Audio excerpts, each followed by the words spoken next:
नमस्कार मित्रों, आपका स्वागत है हमारे चैनल गीता ज्ञान सार पर। आज हम भगवद गीता के अध्याय 2 के पहले श्लोक की गहराई से चर्चा करेंगे। इस श्लोक में भगवान श्री कृष्ण और अर्जुन के बीच होने वाले संवाद की शुरुआत होती है, जो आगे चलकर गीता का मूल आधार बनता है। इस श्लोक के माध्यम से हमें यह समझ में आता है कि जब हम अपने जीवन में किसी बड़े संकट का सामना करते हैं तो ईश्वर का मार्गदर्शन कैसे हमें सही दिशा दिखा सकता है। संजय उवाच तन तथा कृपया विष्टमश्रुपूर्णाकुलेक्षणम विषीदंतमिदम वाक्यमुवाच मधुसूदन।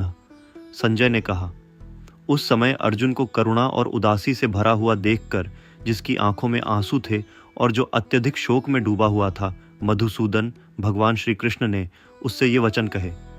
यह श्लोक उस क्षण का वर्णन करता है जब अर्जुन अपने कर्तव्यों और भावनाओं के बीच फंसा हुआ था। उसे यह समझ नहीं आ रहा था कि वह अपने ही बंधु बांधवों से युद्ध कैसे कर सकता है।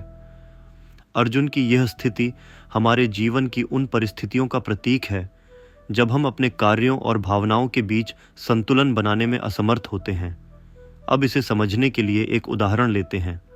मान लीजिए कि आप एक कंपनी में कार्यरत हैं और आपके सामने एक कठिन स्थिति उत्पन्न होती है। आपके बॉस ने आपको एक ऐसा कार्य सौंपा है जिसे पूरा करने के लिए आपको अपने सहकर्मियों की आलोचना करनी पड़ेगी। आपको लगता है कि यह सही नहीं है क्योंकि इससे आपके सहकर्मियों की भावनाओं को ठेस पहुंच सकती है। आप इस दुविधा में फंस जाते हैं कि क्या अपने कर्तव्य का पालन करें या अपनी भावनाओं का। इसी तरह अर्जुन भी अपने कर्तव्य और भावनाओं के बीच फंसे हुए थे। उन्हें यह समझ नहीं आ रहा था कि वे अपने ही रिश्तेदारों के साथ युद्ध कैसे कर सकते हैं। उनकी आंखों में आंसू थे और वे गहरे शोक में डूबे हुए थे। यह श्लोक हमें सिखाता है कि जब हम किसी ऐसी परिस्थिति में होते हैं जहां हमारी भावनाएं हमारे कर्तव्य के रास्ते में आ जाती हैं, तो हमें भगवान से मार्गदर्शन की आवश्यकता होती है।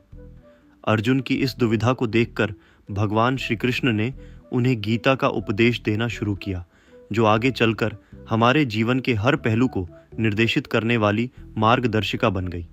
अंत में यह श्लोक हमें यह प्रेरणा देता है कि हमें जीवन के हर मुश्किल मोड़ पर अपने कर्तव्य का पालन करना चाहिए। अगर हम असमंजस में हों तो हमें ईश्वर की ओर रुख करना चाहिए और उनके द्वारा दिखाए गए मार्ग पर चलना चाहिए। मित्रों, अगर आपको यह वीडियो पसंद आया हो तो इसे लाइक करें, अपने विचार कमेंट में लिखें और हमारे चैनल गीता ज्ञान सार को सब्सक्राइब करना ना भूलें।